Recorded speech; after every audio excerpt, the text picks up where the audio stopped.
Hey guys, not your average Joe back here again. Good to see y'all again. Or if you're joining us for the first time, awesome to have you. I like having new visitors all the time. Today's topic is going to be my book Dragon Roar. It's part one of the Omega Chronicles. I plan to release four more books, um, for sure, and then I've also got several other book series planned. But who knows if we'll make it around that long. Today's topic is the dragons of my book series. There are 36 different kinds that I invented, although technically only 35 of them are official. One of them is a rumored species. Um, Nonetheless, the reason that I bring this up today is because a reader of mine on fanfiction.net had been asking me, what are your favorite dragons? And my initial response was, well, that's not exactly a fair question because I've got I made these dragons. I spent 2 years coming up with the ideas and creating all these dragons and all these characters before I actually put pen to paper. Literally, I handwrite all my first drafts, which is one of the reasons it takes me so long. Nonetheless, so at first I was like, oh, that's kind of not really a fair question. Um, but they kept pressuring me about it. So eventually, what I decided to do is this video, in that I will list the top 5 dragons that I would like to have with me as companions if I were to actually be in this world, in the world that I had made. So yeah, top 5. I'll go in a little more into detail about their abilities and their patterns of life than the novel does. So I hope you guys enjoy. So here we go. Okay, so if I did have to pick a number one dragon species, Psychokinetic would probably be it. You can find their description on page 303 of my novel. Um, brief, brief summary of their abilities if you don't have them. Psychokinetic dragons have the ability to create energy projections with their thoughts, using an emotion as the power source. The more they feel, the more energy is released. Kind of like, I guess you could compare it to like Raven's abilities from Titans, from Teen Titans and stuff. Um, because, well, I guess in a way that was a bit of an inspiration to me. But yeah, they have telepathic abilities in addition to being able to make energy projections. So just a basic rundown of their abilities. Usually, a dragon will concentrate on one or the other. There's very few that do both. Um, and these dragons are rare to begin with, so finding one that can do both well is your chances are next to nil. So for Mataris to have found a dragon like Light Rush, or to have woken up with a dragon like Light Rush, because as you can recall, we don't really remember. Well, he doesn't really remember how Light Rush came to be in his possession. I forgot how to English. But so just a basic bit of example, for a keeper, as Mataris does most of the time, he will usually scan his opponent's brain first, very quickly. He usually doesn't resort from mind to mind battles. Just not his style. He prefers to do things physically, so thus he uses energy blast most of the time. But what this is helpful is that if he can get a good feel for how his opponent thinks and acts and stuff, it makes it a little easier for him to predict their next moves.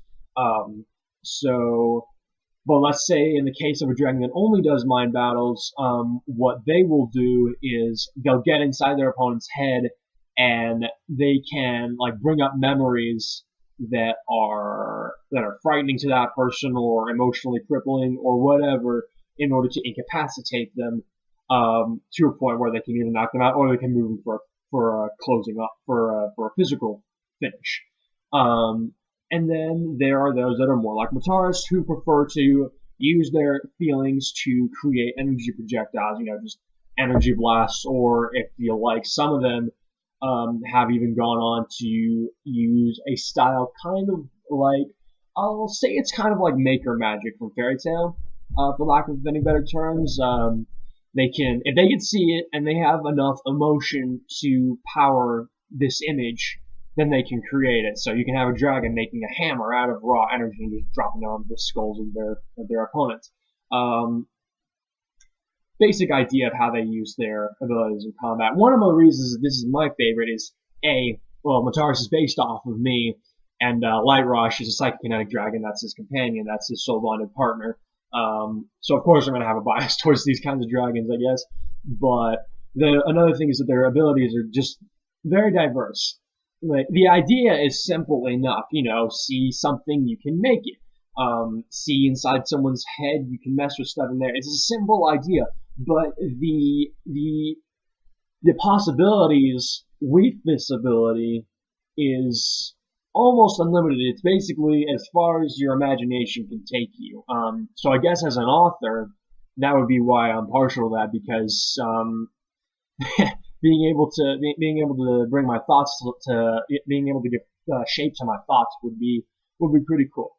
But so there you have it. That's my number one pick, is the psychokinetic dragons in my book series. Fire dragons. Sounds like a simple title, right? Wrong. Well, the title is simple. The reality of their abilities is not so simple. For starters, every dragon in my book series, every single species of dragons can breathe fire. Doesn't matter if they're a water dragon or a portal dragon or a lightning dragon or what have you. Every dragon can breathe fire, and Light has demonstrated this ability. He's breathed fire to start fires. Kestiv, Rahab's dragon, the little plant dragon, he also has breathed fire. But the fire dragons take it to a whole nother level. They don't just breathe fire, they can create explosive flames, right? They spit a fireball and you think, oh, it's just going to hit something and catch fire. Wrong. It'll blow up, right? They can control fire. If their dedication is high enough, they can control fire to an amazing degree. For example, if another dragon breathes fire at them, they can choose to absorb it, or they can redirect it and slap that dragon in the face. And that's why most dragons will not breathe fire at fire dragons, because it's pretty embarrassing to have lost control of your own fire. So yeah, these guys are they're like 5 feet in length, right? They're like almost like a dog, right? You wouldn't expect that kind of ability from something that small, but dragons are full of surprises, especially in my book series. I love dragons. They're so cool, and I love making them have new surprises all the time. That's part of making new surprises in general. Just the fun part of being an author. But yeah, so sounds simple, really isn't. Any kind of fire, any place, any time, and they can mess with it. So yeah, think about that. And all of a sudden, your campfire starts rising up into a big flame monster. You probably made a fire dragon angry. I don't know what you did to make it angry, but you should probably stop. Gravity dragons are my number 3 pick. Here's why. Gravity can be a pretty crushing element if you think about it. I mean, you make these things mad. You make these dragons mad, and they decided they'd had it with you. They can literally crush you with your own weight and not even have to lift their claw, because they can manipulate your gravity field to basically where it's like you're walking on Jupiter. You'd literally be crushed by your own weight, even though you still weigh the same. Gravity's pull's increased on you, and there's a bit of science for you, but I'm sure you already knew that. Likewise, on the flip side of the coin, they can negate your gravity. You just float in the space where you freeze, die, and explode. Yeah, you don't want to make these things mad. But my favorite little bit about these, seriously, guys, I'm not all about the violence here, alright? I do have some other nitpicks that I do like about the dragons. And that is their flight abilities. Only air dragons are able to match these things in flight or surpass them.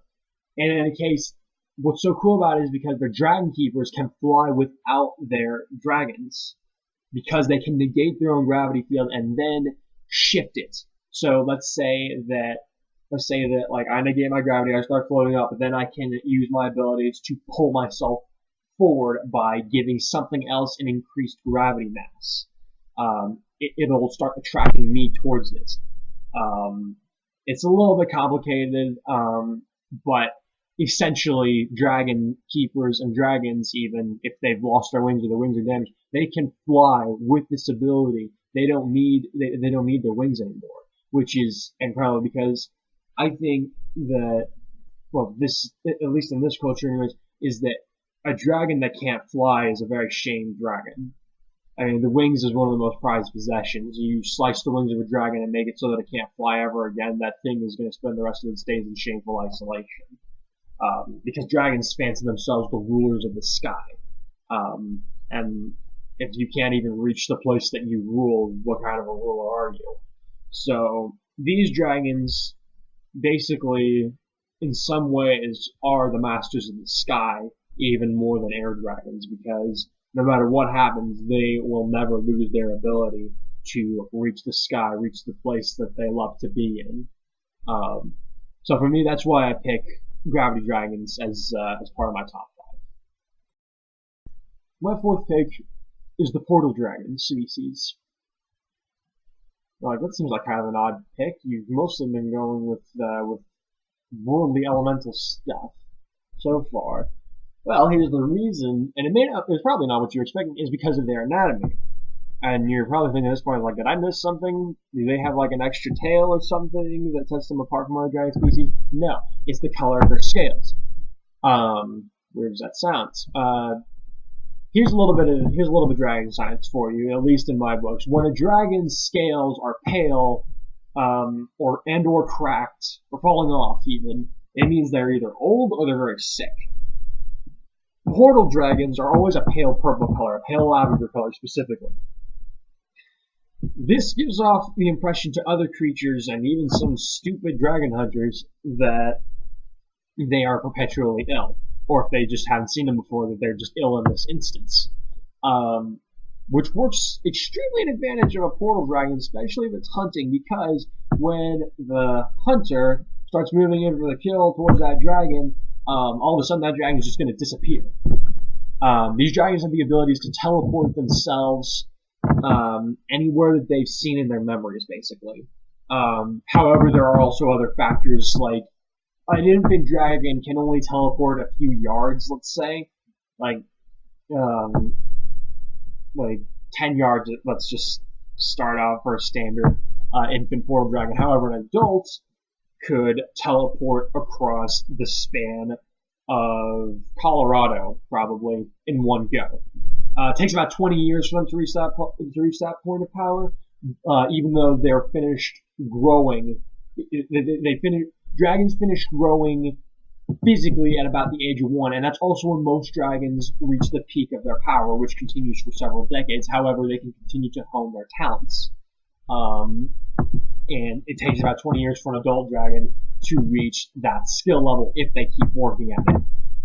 But, in any case, there are a few exceptions to this rule. If a coral dragon were to get a hold of the Delta Diamond, which is one of the Drake gems, specifically the one that boosts the abilities of a Delta Dragon, portal dragons fall under this category, then they would be able to go to a place that they have never been to, or if they have forgotten.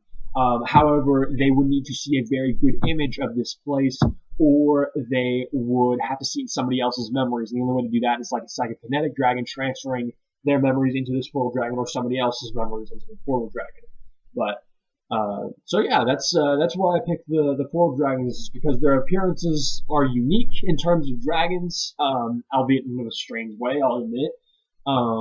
And because who else here besides me would love to go just anywhere just by thinking about it? Anywhere you've been before. I literally, you could take a trip down memory lane with those abilities.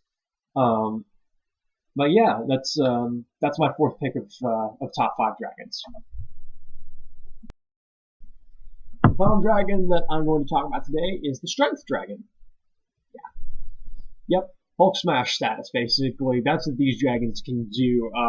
If you've read my book, you know of the dragon Melib. He's born to one of the main characters, Eric. And he was shown to smash a boulder to pieces only minutes after he was born. That's how strong these things are naturally. Their physical strength is unparalleled.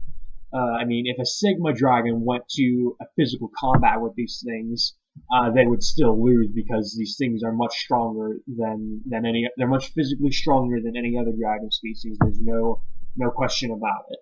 A full-grown one. There's a legend in my book series about how A full-grown one was so frustrated with the way that the battle was going, he smashed a mountain into rubble just to bury his enemies in it, and that's how the battle was won.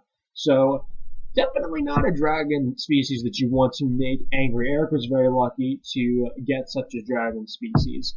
Um, as we've seen, untrained dragon keepers like Eric, it almost automatically boosts their physical abilities to a point where Eric was able to jump, I forget how many feet in the air, to catch up with a levitating Mataris and deck him in the face hard enough to smash him into the ground.